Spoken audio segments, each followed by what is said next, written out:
أعوذ بالله من الشيطان الرجيم. بسم الله الرحمن الرحيم.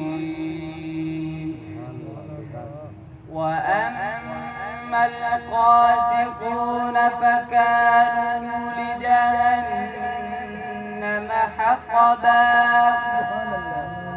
وأن لو استقاموا على الطريقة لأسقيناهم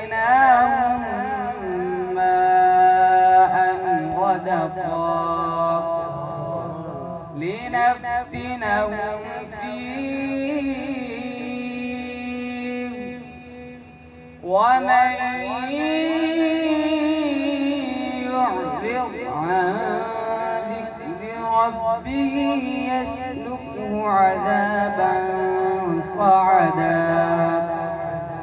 وأن المساجد لله فلا تدعوا مع الله أحدا. وأنه لما قام عبد الله يدعوه كادوا يكونون عليه لبدا. قل إنما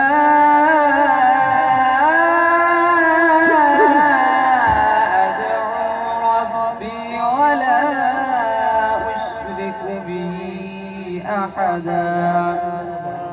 قل إني لا أملك لكم ضرا ولا رشدا. قل إني لن يجيرني من الله أحد ولن أجد من دونه ملتحدا